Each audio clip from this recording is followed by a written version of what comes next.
I always look for opportunities for to add value, right? And there are two ways I can add value. There are usually two ways, maybe three ways. There are two ways I can add value. Somebody is asking a question, I can add value. I don't have to have all the answers. I can just have my own perspective, my views, my insights, and contribute value, right? That's one way. The other way is that there's a problem. Like there's a problem. But I can't call it a problem unless the other people, the other side acknowledges it's a problem. I can't just go there and say there's a problem. This is one of the problems with a lot of people that want to call out problems that don't exist, or that the people you're saying they have problems, they haven't admitted there's a problem. They think everything is fine. If they think everything is fine, you can't, there's no way to add value because they think everything is fine. That's perfectly fine. But if there's a problem and the people that have the problem they say yes we have problem, that's another way for me to add value, right? If there's pain, that's the third way. If there's pain, right, that's an opportunity to add value. I could either contribute information on how to relieve the pain or replace the pain with pleasure. All right, if those three things don't exist, that's why you see me I look for strategic opportunity to contribute. There's a maybe fourth opportunity. Rarely do I ever engage that. Okay, I do engage it sometimes. It's when I outrightly disagree, right? If I disagree, I see an opportunity, right, to contribute my own view, right? I would do that, right? Now, I always try to read the room. If they're open, I'll contribute. If they're not open, if I sense that it's too shut down, people have made up their mind and stuff like that, yeah, I might shy. It depends on how much time I have and the mood I'm in. I might shy away from the conversation, right? So, but all in all, I think we all need to be having these conversations. We need to be talking, because if people don't speak up, how would you know what's going on, what people are saying, right? You wouldn't know what people are talking about, right? You would if they don't speak up. You wouldn't know what's going on inside of them, right? And we're not mind readers, and to a large extent, people will not speak up. So every opportunity you get to engage people that are speaking up, I I think it's a good opportunity to listen, to understand where they're coming from at a deeper level than just what they're saying, right? So even if they're not saying, a lot of time, reading mind is the hardest things to do, right? Even though I say you have to do that sometimes. If you're trying to lead the situation out of the funk, you have to read mind sometimes. Okay? But it's extremely hard to do, right? For obvious reasons, right? But sometimes you have to do that. You have to see people's action and kind of like, if there's value in you being in a relationship with them, then you're gonna have to do that. So, but it's pretty normal for people to have their very strong opinions. That's pretty normal. And that should be our expectations anyway. You just sent me a clip of this. Of what? Not to. What did I miss? Oh, you did. Of this. Okay, I'm gonna review the clip in a second here. I don't really mean a second, right? You know what I mean when I say a second, right? All right, good. I don't think I've caught you live at Obodo Imbo TV's live. It's true that some of his points were misunderstood. Yeah, but it's okay. Timmy the Bleacher is here. Yeah, shout out to you, Timmy. And welcome, Natu. I see you. Welcome. Natu says, MOP, remember when I talked about people need to change their approach one time and they came for me? Marriage is not one size fits all. That was hard. That was very, very hard. That was very hard.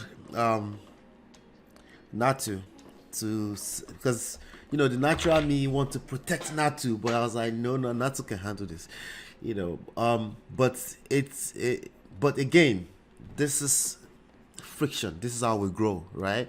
If you listen to the last point that I made, with regards to the tips, right? It was about embracing opportunity for personal growth and learning that comes with experiencing a new culture together, right?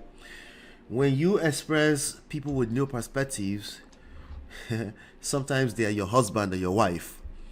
That's opportunity to grow, right? That's opportunity to grow. So the fact that people feel very strongly about their belief systems is actually ultimately a good thing. That's what creates our experience. Okay, the problem comes when people are not able to embrace that. When people want to call everything that looks different or looks very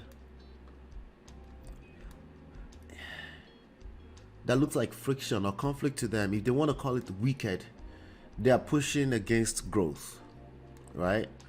And they will continue to suffer. I'm being nice when I say that. When I say suffer, I mean suffer, because you can't change that. That's literally the constant in life. Change. Sometimes you're going to be thrown into the middle of wolves, right? Can you survive? You can't survive, But if you're able to embrace and say, hey, there's something here, I'm confused, there's opportunity to learn new, then you will be fine. You'll be much more better than most people. But I just want you to be aware that most people are not set up that way. Okay. But yeah, we're going to talk about that even more today. D-Love.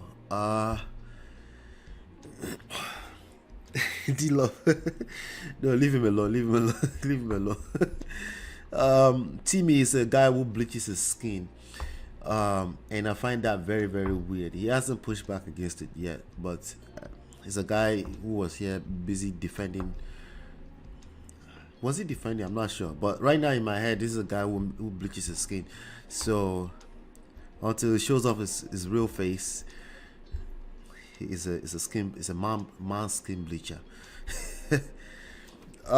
Jesus. I was proud of you, how you were articulate and was able to finally express. She did. She landed the point eventually, which was very good. This is why I try not to say people, because if I'm just patient enough, they can get across. It get worse if I go in there and try no, this is what she's trying to say, right? It's better that she was able to get through the process of landing that point, and I think people even understood you more than they understood me yesterday, but I like it. I ultimately like it because I think it tells me there's opportunity for growth and opportunity for improvement. And I'm not saying that just to be kumbaya. When I say that, it's real. When it shows up in your marriage, in your personal relationships, that's what I mean by power. It's an opportunity to engage your power. When people push against what you believe in, or they put you in a position that makes you feel abused emotionally, verbally, right? Number one thing is, don't just sit there and tolerate and be a doormat. Absolutely not. Okay? But while you're doing that, naturally you should protect yourself. But while you're doing that, please do not disengage from your powers. Don't just go outright and look for opportunity to play the victim. Especially you gentlemen, you can't afford to be doing the victimhood thing. It doesn't work. You will just get blocked everywhere. You saw that happen yesterday. The people that really need to hear your perspective, so they can all grow together, they might not be able to tolerate your BS. Might just block you before you get to say anything. So anyway, so that's what that is about. I wanted to open the comments of the video from yesterday because I thought there was some interesting feedback there. Today I'm not really in the mood, because my congestion, all this stuff. So I just want to do soft life stuff, but we can still learn, right? So I'm going to go in the comments of Auntie B's show from yesterday and look at some of the responses, and then we'll take it from there. Let me see. Let me find it. There you go. Wow, that video has almost 10,000 views already. Crazy stuff. It was a good conversation. It was. All right. But welcome. If you're just coming in, please make sure you hit the like button. Thank you so much Hit the like button. Thank you. I appreciate you as you're coming in. Hit the like button. That's how we ping other people in. That's how we show to the algorithms that we wanted to show it to more people. Just hit the algorithms and please participate. I always enjoy engaging in your chat. Let me pull up the comments and then we'll get through it. Shout out to Auntie B for having me yesterday. That was a lot of fun. All right, there you go. Okay, so let me share this. There you go.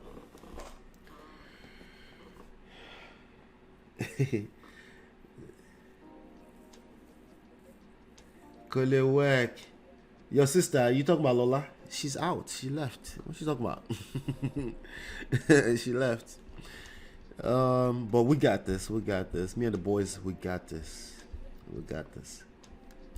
Oluchi, shout out to Oluchi. She says, I agree with BO. Couples need to discuss the little things just as much as the big things in terms of the family finances. All right, this is a good point that I should talk a little bit about. Before we get to Two-Face, we're going to get to Two-Face. Do you guys want me to get to Two-Face right now or get to this later? What do you prefer? What do you prefer I get to? Should I talk about Two-Face right now or talk about this later? I could just cover this first. Let me just cover this first, right? I'll be quick, all right? All right, so Oluchi says, I agree with BEO. Couples need to discuss little things just as much as big things in terms of the family finance. Shout out to BEO. The thing is this, right? Yes. There are keywords here that I want you to pay attention to, right? Need to, that's a phrase, need to, right? Need to, or should, or would, or could. Those words indicate that these things are not happening on a consistent basis, but we're fantasizing about it happening. Could it happen? Yes. Should it happen? Yes. Does it need to happen? Yes. Right? But people are struggling with these things happening. At some point, like Natu was saying yesterday, approach, right? At some point, right? We have to kind of we have to look at things, right, and say, why is this thing not happening, right? We need to do a root cause analysis of why these things are not happening. Okay. The easy thing to say is like, these things are not happening because people are just wicked. That's the easiest thing to say, depending on what kind of experience you've had in the past, or how much you're empathizing with people that are going through this in the worst ways. Depending on that level, that's what would determine if you're able. But if you think it's just wicked, I'm not disagreeing with you either. That's your perspective. That's your views, right? But if you really mean that it needs to happen, you and I will have to be patient and engage the conversation, right? Engage that conversation at a level of how can we make it happen. We're not just going to stop at it needs to happen. We need to get to a place where how are we going to make it happen? That's why I take my time on these conversations. That's why I created the channel, because on panels I would never get to that part of the conversation, right? Because people have, rightfully so, they have their opinions. But unfortunately, those opinions usually stop at the problem, highlighting, emphasizing the problem. That's just the way it works, right? That's why I started this channel. Hey, cherished Olivia, good to see you. And shout out to Ekene APC Bishop. See name, right? Anyway, let's continue. We're talking about Two-Face in a second here. Okay? In a few minutes. So, need to discuss little things just as much as the big things in terms of family finance. Yes, you're absolutely correct. How are we going to get people into the space where it becomes almost effortless that they do so? They discuss these things, right? But before we get into all of that, is that the result we're looking for, the discussion, or there are other things we're looking for beyond discussion? Why should we discuss family finance, quote unquote, upfront? Right? The little things upfront. Why? What is the actual results you're looking for? That's something that we need to identify that first. Once we identify that, it might just not be discussion. It might be why do you want to discuss it? Because of what? Because of, okay, you need to get that all the way down to the end of that line of thought, right? Because it helps us, okay, maybe there are even faster, easier ways, soft life, easier ways to navigate our way down to the actual end goal, the motive, the goal, the result we're looking to achieve. I am suspecting it's probably not the discussion by itself. The discussion is a means to an end. What is the end that we're actually looking for? Are we patient enough to have that conversation? Anyway, I spent too much time on that. But that's the point. Japa is not really a problem. Money is the problem between both sides abroad. See this kind of statement? Shout out to Ore. I can't disagree because I have no context. It doesn't tell me anything, right?